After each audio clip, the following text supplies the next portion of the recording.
ang salita. Lucas chapter 1, verse 1 to verse 13. Sa panimula pa'y naroon na ang salita. Kasama ng Diyos ang salita, at ang salita ay Diyos. Kasama na siya ng Diyos sa pasimula pa. Sa pamamagitan niya, nilikha ang lahat ng bagay at walang anumang nilikha ng hindi sa pamamagitan niya.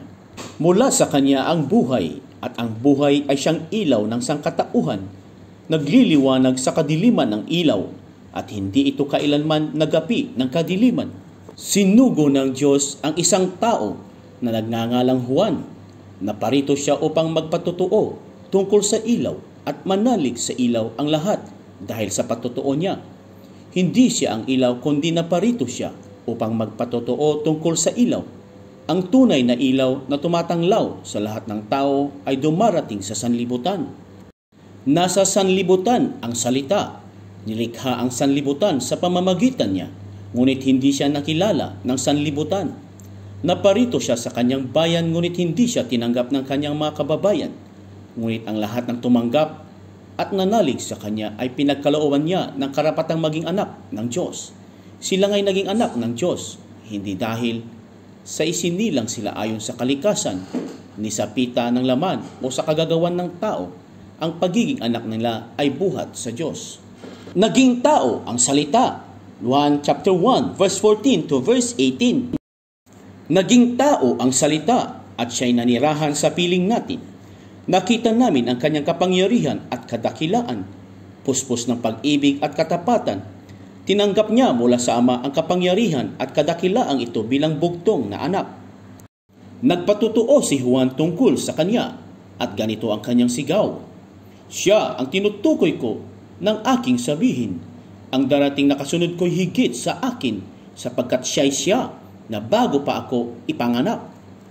Dahil sa siya'y puspos ng pag-ibig, tayong lahat ay tumanggap mula sa kanya ng abot-abot na kaloob sapagkat ibinigay ang kautusan sa pamamagitan ni Moises.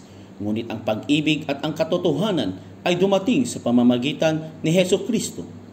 Kailanmay walang nakakita sa Diyos, subalit ipinakilala siya ng bugtong na anak. Siya'y Diyos na lubos na minamahal ng Ama. Ang patotoo ni Juan Bautista, Juan chapter 1 verse 19 to verse 28. Nang suguin ng mga Hudyo sa Jerusalem ang ilang saserdote at levita upang itanong kung sino siya, sinabi ni Juan ang katotohanan. Sinabi niyang hindi siya ang Mesayas. Kung gayoy, sino ka? Tanong nila. Ikaw ba si Elias? Hindi po, tugon niya. Ikaw ba ang propetang hinihintay namin? Sumagot siya, hindi po. Sino ka kung gayon? Tanong nila ulit. Sabihin mo sa amin para masabi namin sa mga nagsugo sa amin. Ano ang masasabi mo tungkol sa iyong sarili? Sumagot si Juan, ako ang tinig ng isang sumisigaw sa ilang. Tuwirin ninyo ang daraanan ng Panginoon.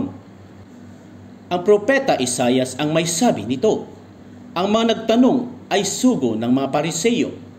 Muli nilang tinanong si Juan, bakit ka nagbabautismo? Hindi pala naman ikaw ang Mesayas, ni si Elias, ni ang propeta. Sumagot siya, ako'y nagbabautismo sa tubig, ngunit nasa gitna ninyo ang isang hindi ninyo nakikilala. Siya ang susunod sa akin, subalit hindi ako karapat dapat magkalagman lamang ng tali ng kanyang panyapak. Ito'y nangyari sa Betania sa ibayo ng Jordan, na pinagbabautismuhan ni Juan. Ang kordero ng Diyos, Juan chapter 1 verse 29 to verse 34. Kinabukasan, nakita ni Juan si Jesus na lumapit sa kanya. Sinabi niya, narito ang kordero ng Diyos na nag-aalis ng kasalanan ng sanlibutan. Siya ang tinutukoy ko nang sabihin kong dumarating na kasunod ko ang isang higit sa akin, sapagkat siya na bago pa ako panganak. Hindi ko rin siya lubos na nakikilala noon, bagamat ako'y naparitong nagbabautismo sa tubig upang ipakilala siya sa Israel. Ito ang patutuo ni Juan. Nakita ko ang Espiritong bumababa buwat sa langit, gaya ng isang kalapati, at nanatili sa kanya. Hindi ko nga siya lubos na nakikilala noon, ngunit ang nagsugo sa akin upang magbautismo sa tubig ang nagsabi sa akin, makikita mo ang Espiritu na bababa at mananatili sa isang tao. Siya ang magbabautismo sa pamamagitan ng Espiritu Santo. Nakita ko ito at pinatutuhanan kong siya ang anak ng Diyos. Ang unang mga alagad ni Jesus, 1 chapter 1 verse 35 to verse 42. Nang sumunod na araw, naroon uli si Juan at ang dalawa sa kanyang mga alagad. Nakita niya si Jesus na nagdaraan at kanyang sinabi, "Narito ang kordero ng Diyos." Narinig ng dalawang alagad ang sinabi niya at sumunod sila kay Jesus. Lumingon si Jesus at nang makitang sumusunod sila ay kanyang tinanong, "Ano ang hinahanap ninyo?" Sumagot sila, "Saan po kayo nakatira, Rabay?" Ang kahulugan ng salitang ito'y guro. "Halikayo at tingnan ninyo," ani Jesus. Sumama sila at nakita nila ang kanyang tinitirhan at tumuloy sila roon ng araw na yaon. Nooy mag-iika-4 na ng hapon. Ang isa sa dalawang nakarinig kay Juan at sumunod kay Jesus ay si Andres, na kapatid ni Simon Pedro. Una niyang hinanap ang kapatid niyang ito at kanyang sinabi sa kanya, "Natagpuan namin ang Mesayas." Ang kahulugan ng salitang ito'y Kristo at siya isinama ni Andres kay Jesus. Tiningnan ni Jesus si Simon at sinabi sa kanya, "Ikaw, si Simon na anak ni Juan, ang ipangangalan sa iyo'y Kefas." Ang katumbas ng pangalang ito'y Pedro. Ang pagtawag kina Felipe at Nathaniel, 1 chapter 1 verse 43 to verse 51. Kinabukasan, minabuti ni Jesus na pumunta sa Galilea. Nakita niya si Felipe at sinabi rito, "Sumunod ka sa akin." Si Felipe taga Bethsaida tulad ni na Andres at Pedro. Hinanap ni Felipe si Nathaniel at sinabi rito, "Natagpuan namin si Jesus na taga Nazaret, ang anak ni Jose.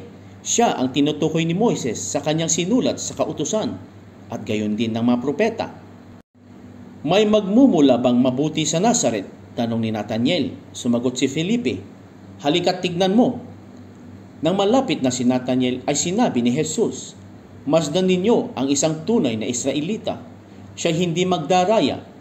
Tinanong siya ni Nathaniel, "Paano ninyo ako nakilala?" Sumagot si Jesus, "Bago ka palang tawagin ni Felipe, nakita na kita nang ikaw ay nasa ilalim ng puno ng igos." "Rabay, kayo po ang anak ng Diyos. Kayo ang hari ng Israel," wika ni Nathaniel.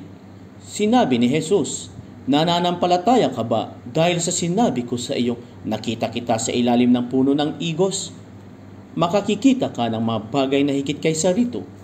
At sinabi niya sa lahat, "Tandaan ninyo, makikita ninyong bukas ang langit at ang mga anghel ng Diyos ay manhik manaog sa kinaroroonan ng anak ng tao."